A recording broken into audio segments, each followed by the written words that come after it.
할렐루야. 애청자 여러분, 오늘도 만남을 가져서 감사합니다. 오늘은 레위기 4장 1절로 7절의 말씀을 제가 봉독해 드립니다. 그리고 주께서 모세에게 이같이 일러 말씀하셨느니라. 이스라엘 자손들에게 이같이 일러 말하라. 만일 마땅히 이행되어서는 안 되는 것들에 관하여 어떤 혼이 무지함으로 주의 명령들 중 뭔가를 거역하여 죄를 짓고 그것들 중에서 어떤 것이라도 어길 경우, 곧 만일 기름 부음을 받은 제사장이 백성의 죄에 따라 죄를 지을 경우, 그때 그는 그의 죄, 곧 자신이 지은 죄로 인하여 흠없는 어린 수송아지 한 마리를 주께 가져와서 죄 제물로 드릴지니라. 그런즉 그는 그 수송아지를 주 앞에 회중의 성막문으로 데려올지니라. 그런 다음에 자기 손을 그 송아지의 머리 위에 얹고 나서 그 수송아지를 주 앞에서 죽일지니라. 그리고 기름 부음을 받은 제사장은 그 송아지의 피를 취하고 회중의 성막으로 그것을 가지고 갈지니라. 그리고 제사장은 자기 손가락을 그 피 속에 담그고 주 앞에서 곧 성소의 휘장 앞에서 그 피를 7번 뿌릴지니라. 그리고 제사장은 그 피의 일부를 주 앞에서 곧 회중의 성막 안에서 감미로운 향을 바치는 제단의 뿔들 위에 바를지니라. 그리고 그 수송아지의 피는 전부 회중의 성막문에 있는 번제물의 제단 바닥에 쏟을지니라. 아멘. 레위기 4장은 속죄, 죄 제물에 관한 말씀입니다.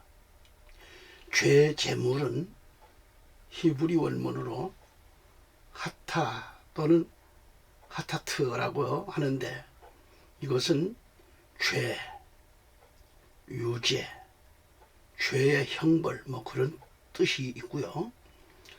레위기 4장 1절로 12절에 보면 제사장의 그 죄 제물, 수송아지죠. 그리고 13절로 21절을 보면은 온 회중의 죄 제물, 이 수송아지입니다. 그리고 22절, 26절까지 보면 통치자의 죄 제물, 이것은 수염소입니다. 그리고 27절로 35절까지는 일반 백성의 죄 제물입니다.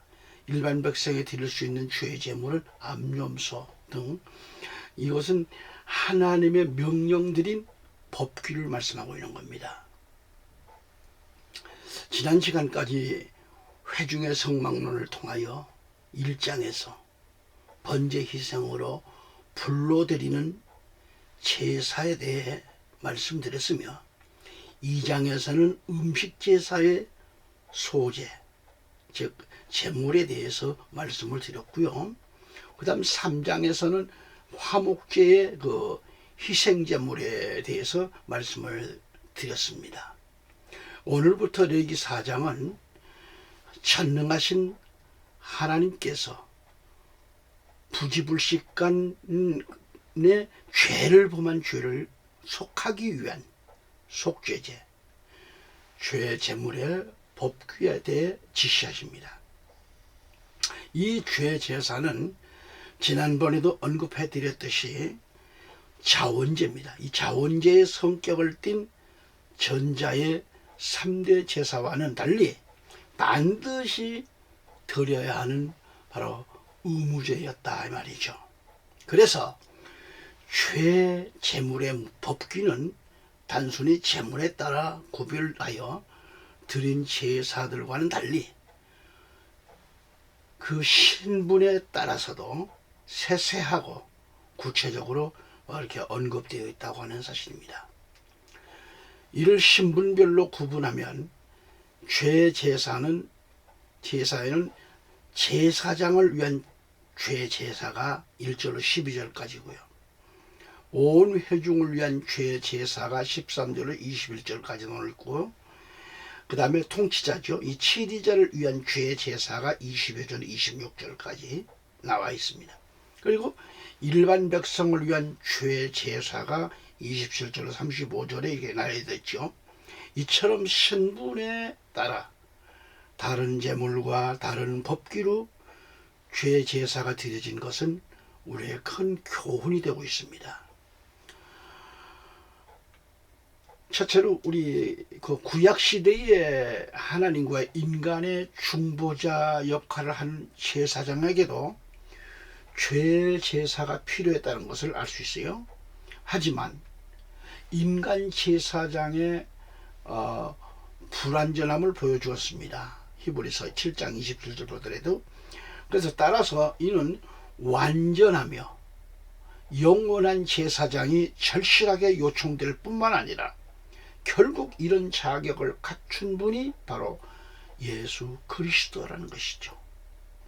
예수 그리스도만이 완전한 제사를 드리기에 합당한 분이심으로 이걸 예시하고 있는 겁니다. 히브리서 10장 14절에. 다음으로 온 회중을 위하여 드리는 죄 제사의 경우를 보면 그 제물이 13, 14절과 제사 방식이 15, 21절에 나와요. 그래서 이 제사장의 경우와 동일했다고 하는 점은 하나님께서 제사장과 온 회중을 동일하게 여기셨다는 것을 보여주고 있습니다. 이것은 신약에서 모든 성도들이 그리스도의 피공로에 의지하여 직접 하나님께 나아갈 수 있는 제사장으로서의 특권을 부여받았다는 얘기입니다. 그게 히브리 10장 19절, 베드로전서 2장 9절에서도 말씀을 볼 수 있듯이 만인제사장이라고 그러죠. 만인제사장 제도의 사상적 근거가 되는 거예요. 다음으로 제사장이나 온 회중의 경우, 치리자, 일반 백성의 경우 22절로 35절에 비해 그 제물이 보다 더 값지고 그 제사 절차가 보다 까다로운 점은 그 죄의 영향력이 훨씬 심각했기 때문입니다.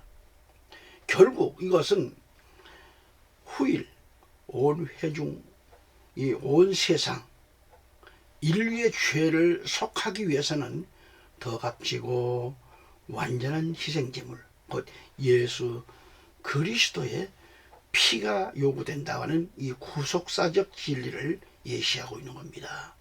이사야 53장 4절로 6절의 말씀을 볼 수 있고, 요한복음 1장 29절, 히브리서 7장 26절로 28절을 참고할 수 있겠죠. 그래서 죄 제사는 히브리 원문의 하타 또는 하타트라고 하는데, 이 뜻은 죄, 죄인, 죄악, 허물 등의 뜻입니다. 특별히 이 말은 여성 명사임을 유의해야 합니다. 죄는 최초의 여인 하와로 인하여 가지고 비록되었고요. 여성은 남성들보다도 연약하기 때문이라고 봅니다. 여기서 불러드리는 제사를 개혁성경에는 번제라고 했죠. 그래서 이 음식 제사인 소제, 음식 제사는 소제라고 했고, 그래서 화목제는 하나님께 향기로운 제물이나 죄 제물은 향기로운 제물이 아닙니다. 죄는 하나님께서 미워하시기 때문입니다.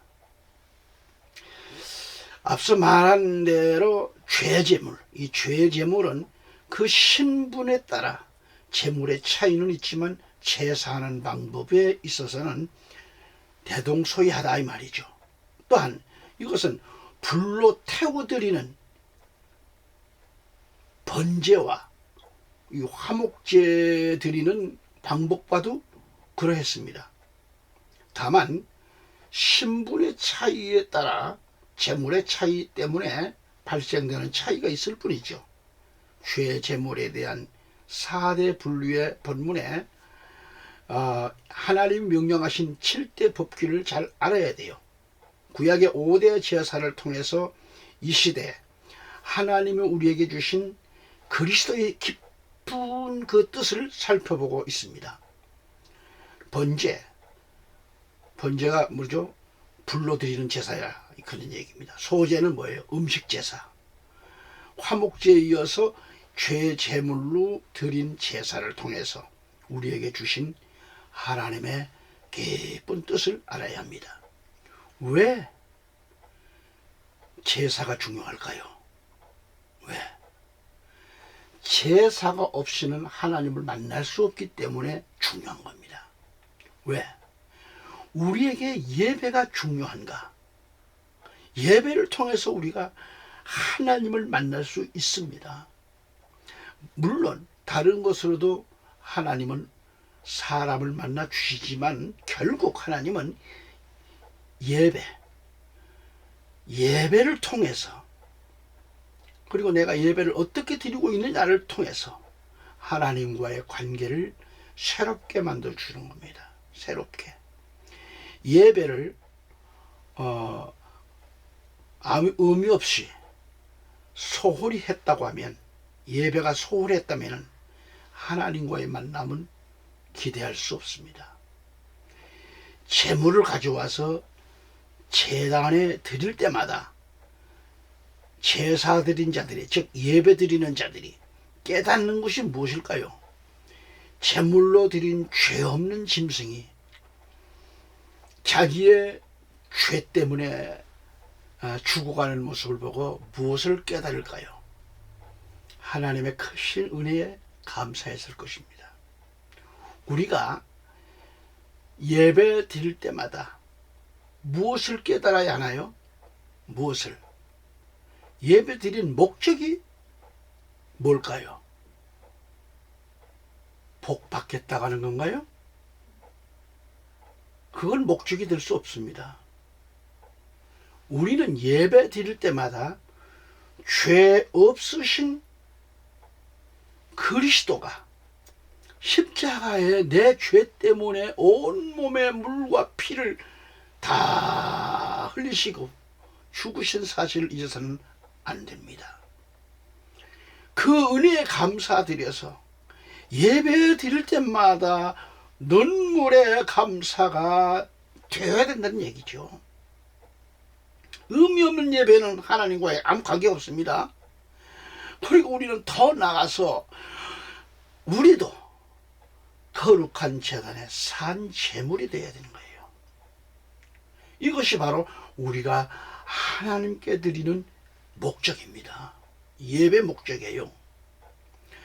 로마서 12장 너무도 잘 아시는 말씀이죠.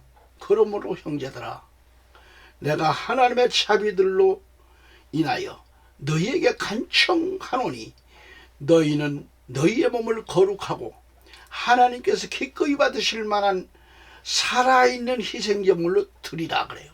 이것이 너희의 합당한 섬김이라, 합당한 예배라는 것입니다. 우리는 지금 우리를 위하여 십자가의 속죄제물로 제물이 되신 예수 그리스도의 그 은혜를 깊이 깨닫고 우리 또한 내 제단에 제물이 되어야 된다는 얘기예요. 내가 제물이 돼야 돼요. 내가 그 첫 번째 제단의 제물이 되어야 된다. 레위기서 4장 1절로 32절 내용이고 5장 7절 12절과 여기서 보면 6가지 제물이 나옵니다. 6가지 제물이 뭔가요? 첫째는 소요, 둘째는 수염소요, 셋째는 암염소요, 넷째는 어린 양이요, 다섯째는 비둘기요, 여섯째는 고운 가루, 이렇게 분류할 수 있습니다. 이는 무엇을 가리키는가? 모든 사람은 하나님 앞에 죄인입니다. 인간의 비극은 하나님 앞에 죄인입니다. 그러나 하나님은 사람을 사랑하셔요. 그래서 이 비극을 해결할 수 있는 길을 주셨는데, 짐승에게 죄를 전가시켜 제사를 드리면 그 사람의 죄가 사함을 받았어요. 죄 제사에 나오는 이 제물을 보아도 하나님이 얼마나 인간을 사랑하시는가, 이걸 알 수 있습니다. 산 비둘기도 못 구하면 집안에 곡식이라도 죄 제사를 드리라는 거예요. 그리하면 인간의 죄를 사해 주시겠다는 말씀이에요.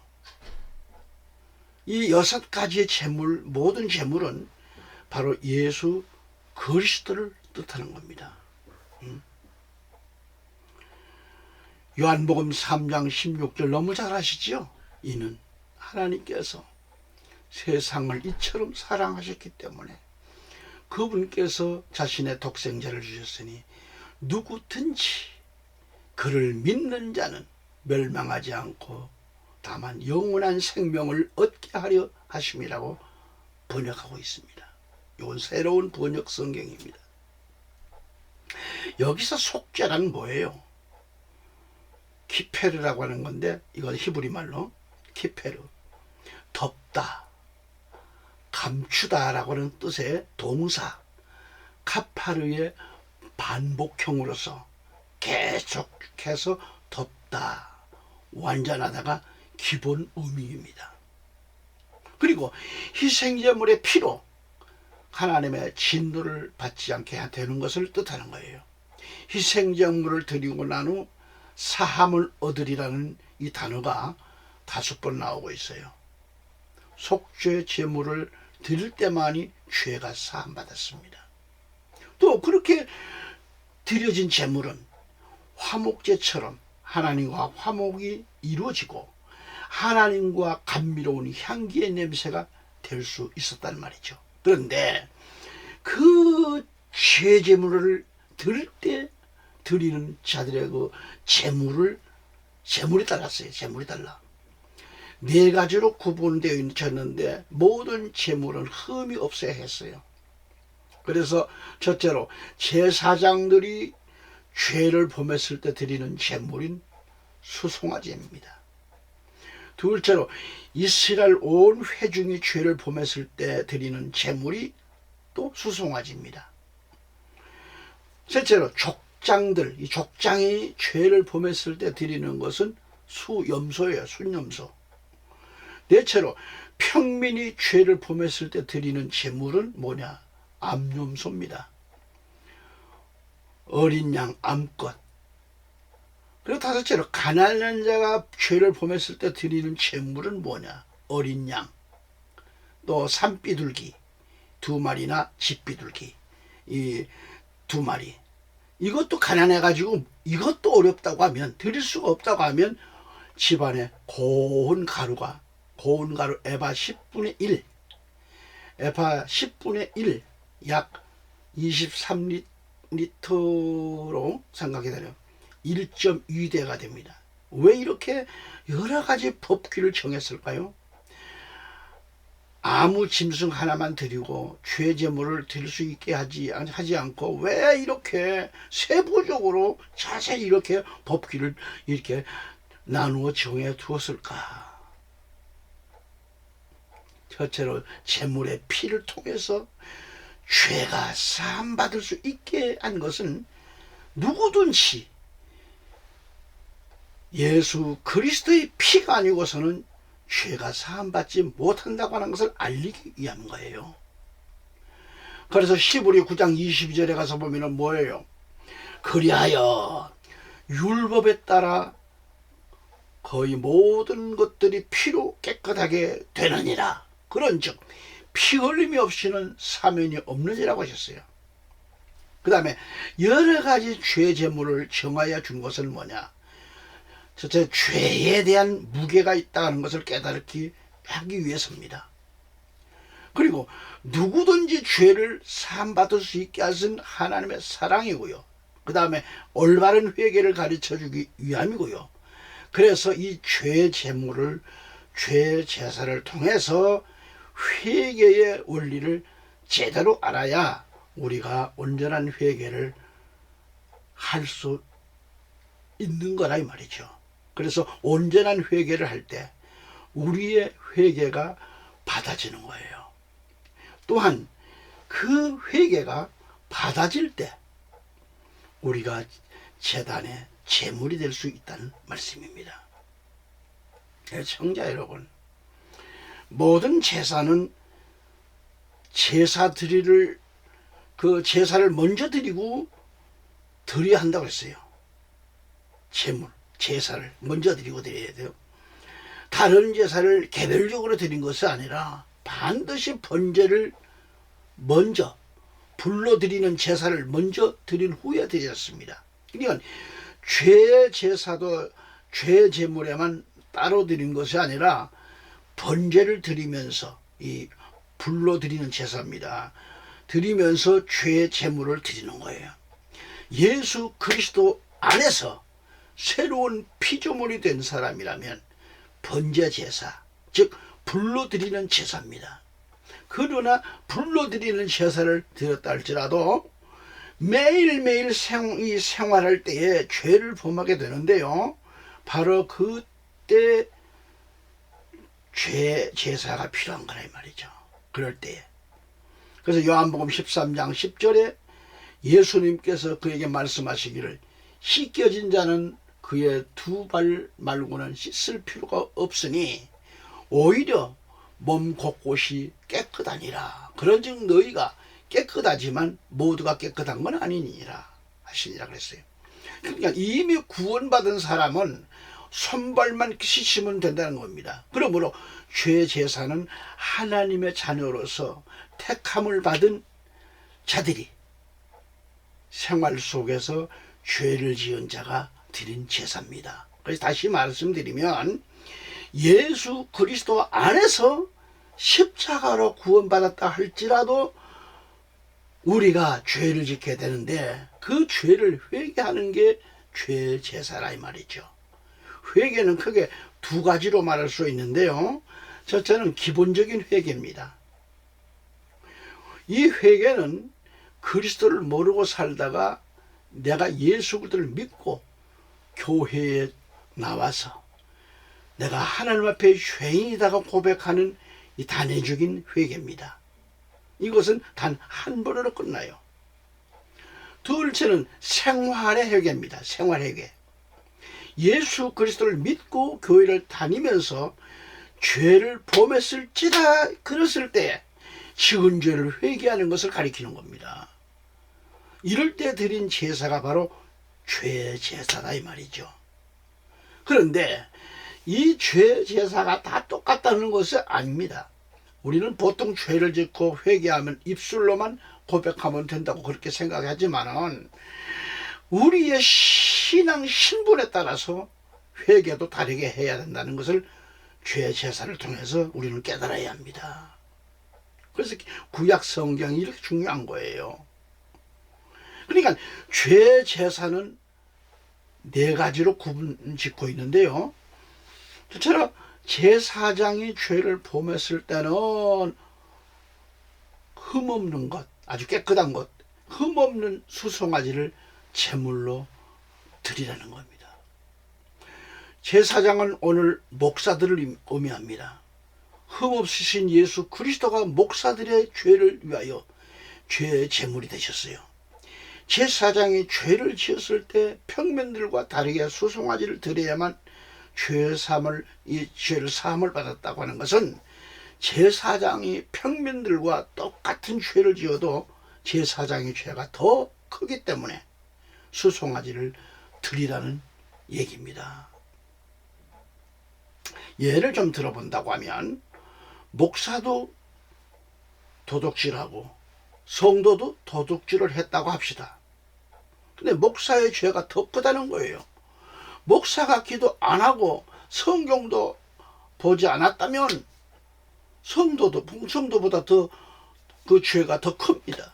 그러므로 목사도 제단의 제물이 되기 위해서는 뭐요? 성도보다 더 철저한 회개가 하나님 앞에 이루어져야 된다는 얘기입니다. 밤이 맞도록 울며 회개하며 기도드려야 할 것이고요. 더 나아가서는 금식하며 회개 기도드려야 돼요. 두 번째는 이스라엘 온 회중이 죄를 범했을 때도 수송아지를 드리라고 했어요. 여기서 회중은 교회를 뜻합니다.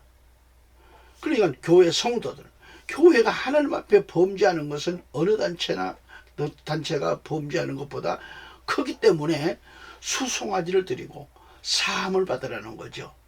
국가가 하나님 앞에 범죄하는 것보다 교회가 하나님 앞에 범죄하는 이것이 더 큰 거예요. 예를 들어서 세상이 타락하는 것보다 교회가 타락하는 것이 더 하나님 앞에 죄가 크다는 얘기입니다. 이해가 가십니까? 교회가 하나님 앞에 제물이 되기 위해서는 교회에 속해 있는 모든 성도들이 한 마음을 갖고 철저한 회개 기도가 있어야 할 겁니다. 밤을 새며 금식하며 교회가 부르짖을 때 교회는 하나님 앞에 제물이 될 것입니다. 셋째로 족장이 죄를 범했을 때는 흠없는 수송아지를 수염소를 제물로 드리라는 거예요.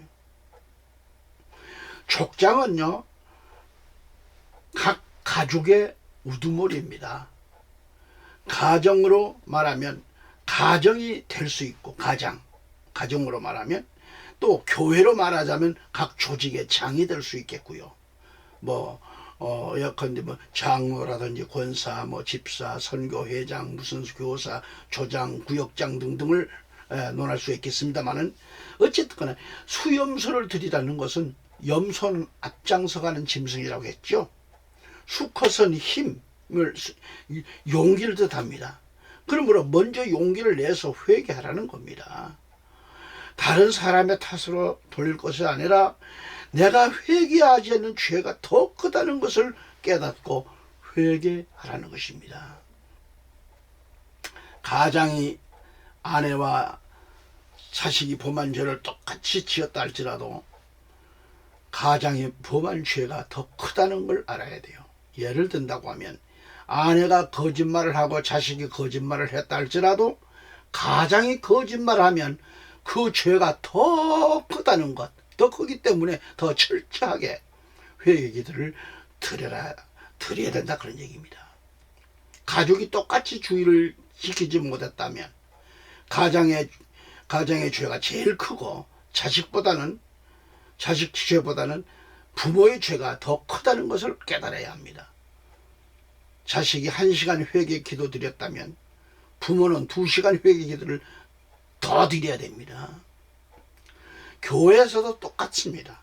평신도가 주일 안 지키는 그런 것하고 교회 장로들이 주일 안 지키는 건 죄가 다릅니다. 평신도가 11조 안 하는 것하고 장로, 권사, 집사, 직분자들이 11조 안 하는 것, 그 죄가 달라요. 평신도가 성경 안 보고 기도 안 하는 것보다 그렇다고 장로, 권사, 집사, 교사들이 안 하는 것, 그 죄가 다르다는 것을 깨달아야 합니다. 장로, 권사, 집사, 이 직분자들의 죄는 다른 성도보다 더 크다는 것을 깨달아라, 그런 얘기죠. 교회 학교 교사라면 학생들의 죄보다 죄가 더 큽니다. 조장이나 구역장이라면 그 죄가 다른 성도보다도 더 크다는 것을 알고 먼저 용기를 가지고 회개하라는 겁니다. 그러면 그래야 할 때 제단의 죄 제물이 될 수 있다는 그런 얘기입니다. 우리 예수님이 십자가에서 얼마나 용기 있게 부르짖었는가. 엘리 엘리 라마 사박다니, 나의 하나님 나의 하나님 어찌하여 나를 버리셨나이까.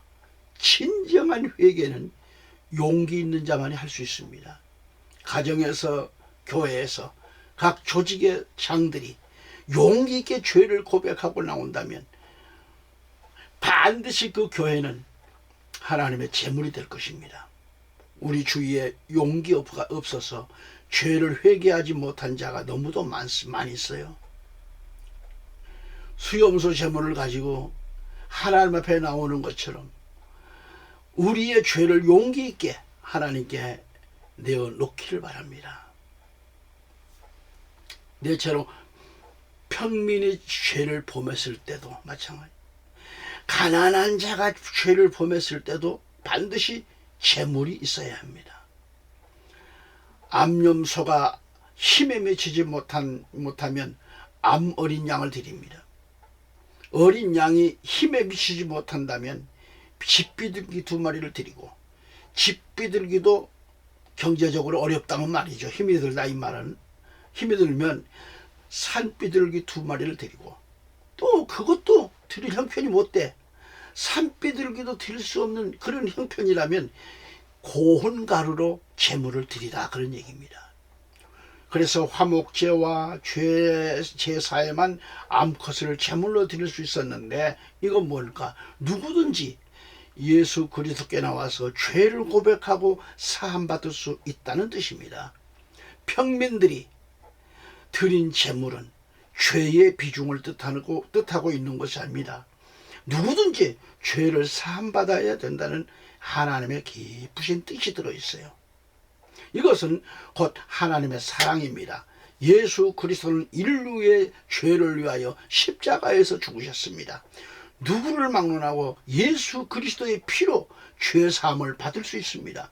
부자도 죄를 회개해야 하고 가난한 자도 죄를 회개해야 하는 겁니다. 그래서 아무리 힘이 없는 그런 연약한 자랄지라도 죄를 회개해야 돼요.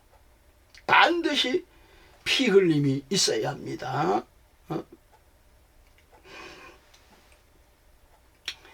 작은 비둘기의 몸을 찢고 피를 뿌렸습니다.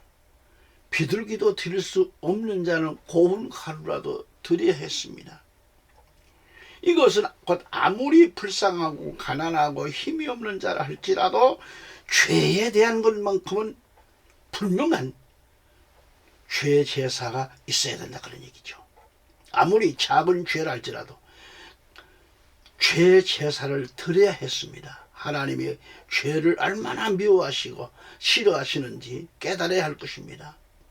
예수 그리스도는 인류의 죄 때문에 하나님께 저주를 받으셨습니다.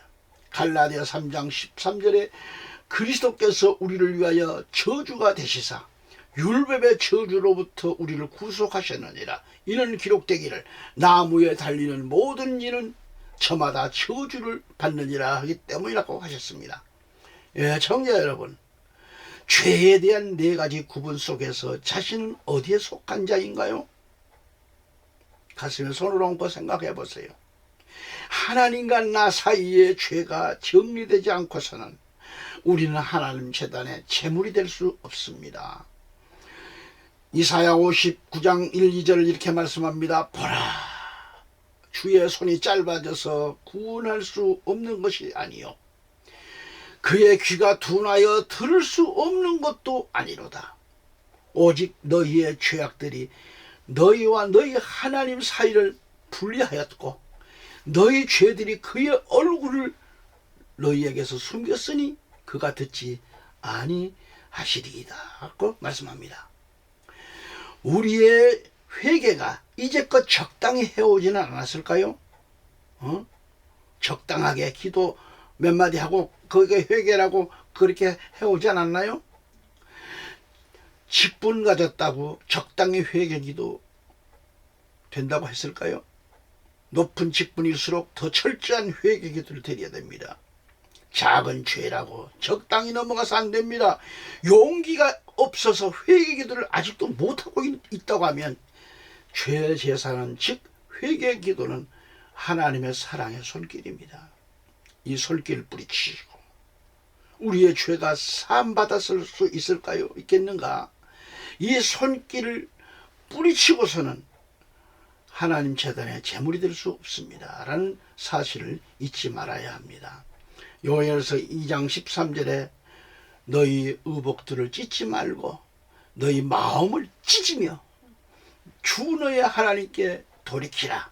이는 그가 은혜롭고 자비로우며 분노를 늦추고 대단히 친절하여 해악에 대해 스스로 돌이키기 때문이다 라고 했습니다.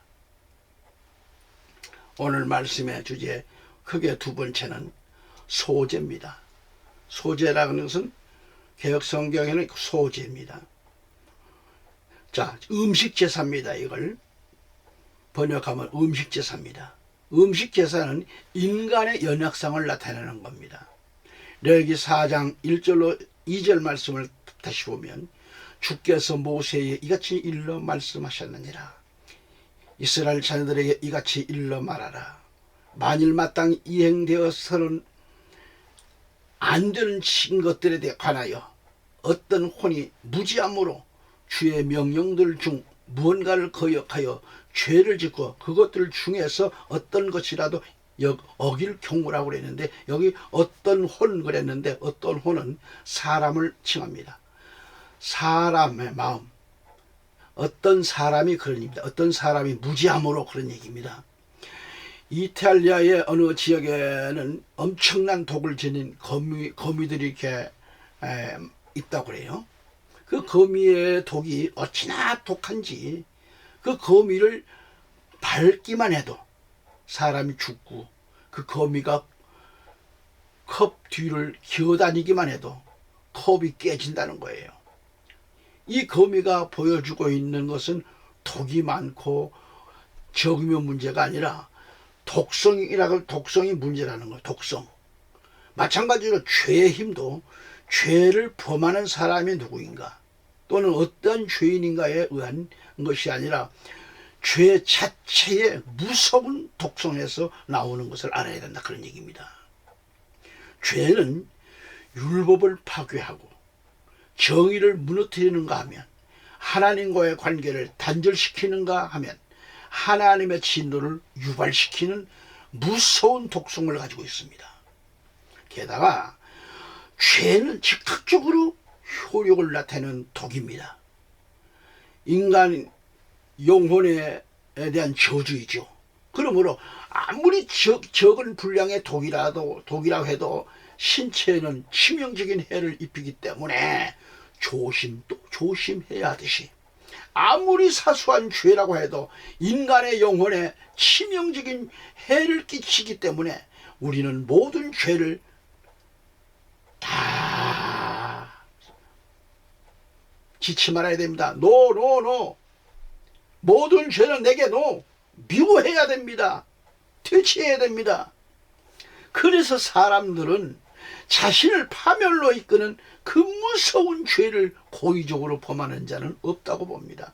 어찌할 수 없는 인간의 나약성 때문에 그 무서운 죄를 범하게 됩니다. 그래서 본문 4장에서 무지함으로라는 말이 4번 나와요. 4장 2절, 13절, 22절, 27절에 무지함. 그런가 하면 인간의 연약성은 인간 누구에게나 적용되기 때문에 어떤 사람이란 말이 여러 번 또 나타납니다. 레위기서에. 그래서 1장 2절에 2장 1절, 4장 2절, 5장 1절, 2절, 4절, 17절, 6장 1절에 이렇게 나와 있어요. 그래서 인간의 연약성이라는 것은 죄를 이길 능력이 없을 뿐만 아니라 안 돼요. 죄를 전혀 어떻게 할 수 없다는 것을 입증하고 있어요. 그러니까 인간이 죄에 대하여 어찌할 수 없는, 헌법재판관 들어간 모든 것을 보세요. 인간이 나약하기 때문에 재판관도 언제도 당을 갖고 있는 이 당 저 당도 죄를 짓고 있고 그 죄를 정당화 여기고 그렇게 나가잖아요 지금요. 인간의 죄에 대해 어찌할 수 없는 이 깊은 곤경에 빠져 있을 때 하나님이 죄인에 대한 확증으로 그의 독생자 예수 그리스도를 죄의 대속물로 십자가에 희생시켰으므로 죄에 대한 인간의 연약성을 그리스도께 담당케 하셨다고 하는 얘기입니다. 아멘. 그러므로 구약시대 이스라엘의 속죄를 위하여 회중의 성막의 문에 있는 번제단 사이 바닥에서 희생된 소나 염소, 양 이런 것은 세상죄를 지고 가신 하나님의 어린 양 예수 그리스도 이름으로 이행되어야 마땅한 거죠. 그래서 임마누엘 되신 예수 그리스도는 우리의 연약함을 친히 담당하시고 병도 모든 병, 죄, 질병을 짊어지신 것입니다. 이 말씀은 이사야 예언의 성취이기도 합니다. 이사야 53장을 보면 나와 있죠. 그게 세 번째. 자, 세상 죄 없는 사람 의인은 하나도 없다 그랬어요. 세상에 죄 없는 의인은 하나도 없다. 그래서 로마서 말씀하잖아요. 3장 10절에 기록된 바와 같으니라. 의로운 자는 없나냐? 없도다. 한 사람도 없도다 하였습니다. 사람들은 누구나 연약하기 때문에 이 죄의 유혹을 이길 힘이 전혀 없을 뿐만 아니라 부지 중에 죄를 범하게 되는 거예요. 부지 중에. 또한 인간의 죄에 대한 연약성이라는 것은 자신이 죄 가운데 있으면서도 내가 죄 짓고 살면서 죄인 줄 몰라요. 그걸 모르는 거예요. 이런 무지에 흑암 속에 빠져들게 되는 겁니다. 이렇게 만들어요, 사탄이가.